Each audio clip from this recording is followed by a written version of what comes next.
mag-alala, mas maririnig niyo pa yung boses ko dun sa ibang resources na gagamitin natin. Sa ngayon, nandito ako bilang Open Data Consultant ng Hivos at Data Expert din ng School of Data. Ngayon, kung interesado kayo tungkol sa akin, maaari nyo rin pong bisitahin yung mga links na yan para malaman nyo kung sino ako or kung ano yung ibang ginagawa ko. Pero yung feeling ko na mas importante para sa atin ngayong araw ay hindi kung sino ako, pero kung bakit tayo nandito. Why are we here? Basically, meron po tayong general tsaka specific na objectives para sa ngayong araw na to tsaka sa mga susunod pa na araw. Ang general na objective natin ay to generate interest for procurement data sa demand side, which is tayo pong mga users. Kasi hindi naman kadalasan, hindi naman tayo, either hindi tayo yung nagpuproduce ng data, mas madalas na tayo yung gumagamit ng data na related sa procurement. So gusto nating mag-generate ng interest for procurement data on the demand side of key government and non-government stakeholders and users.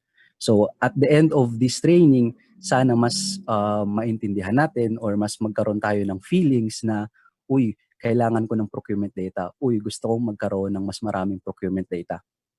At the same time, in relation sa commitment ng PhilJeps, gusto rin po nating mapalakas at magpagtibay yung data literacy natin at ang kapasidad natin to work with data, particularly in this case, procurement data. So us being government and non-government stakeholders and users, naglalayon din itong training na to na tulungan tayong mas maging capacitated to work with procurement data and especially yung PhilJeps data. Ang specific objectives naman itong unang session na to is simply just to introduce to you how the learning process will progress using what we call yung asynchronous mode. Sabi nga, hindi lang yung mga bata o yung mga estudyante yung nagamit nito, pati rin tayo, matatry natin kung paano yung asynchronous mode of learning. We'll try to level off our expectations, present the goals and objectives of the training, also introduce some basic concepts of data, openness, open contracting, and show some insider tsaka outsider's perspective in terms of procurement data. Pero ang pinaka-importante, which I highlighted, we want to get you guys talking about procurement data in the Philippines and maybe identify simple, small projects or stories that you want to undertake during the next 2 weeks. So, makalimutan nyo man yung tatlong nauna, basta maging successful tayo dito sa pang-apat, ako magiging masaya na ako. About the training specifically, it will not instantly make you experts on data or open contracting. Sorry kung kung may ganong expectation tayo pagpasok dito, I would have to apologize. Hindi po tayo bigla ang maging experts pagdating sa how to work with data or sa open contracting after lang nitong training na to. That would be very irresponsible of me kung ipapromise ko yan sa inyo. But I can promise you that if you do what's expected para sa training for the next 2 weeks, it will provide you with a good background and foundation para medyo may holistic view tayo on data, openness, and how to work with data. So, hindi lang mula sa iisang perspektibo yung pagtingin natin sa data, especially sa procurement data at kung paano siya gagamitin. Lastly, I would like to talk about yung mode of instruction nga natin, which is asynchronous. So in this case, we will use pre-recorded videos, which will be made available to you, I think at the end of the day, together with 2 online sessions. So ito na yung unang online session natin. For the first online session, which is this one, it will just serve as an introduction. So hindi naman ganun masyadong makalaki yung expectations natin.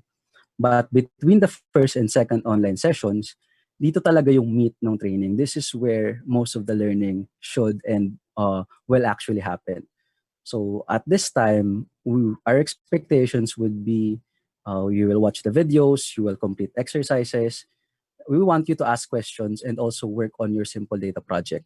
To facilitate yung communication natin, i-invite po namin kayo sa isang Facebook group. Doon pwede tayong mag-post kung meron tayong katanungan, Mag-share din kami doon ng mga other resources na feeling namin makakatulong sa inyo. And at the same time, pwede rin yung gamitin as a mode of communication between us tsaka kayo or you as participants din. And then, sa dulo, we'll have our second online session, which would be a discussion of the exercises and hopefully presentation ng mga simple data projects na meron tayo. So lastly, we are hoping that you will be able to allot 8 to 16 hours of your time for the training over the course of 2 weeks.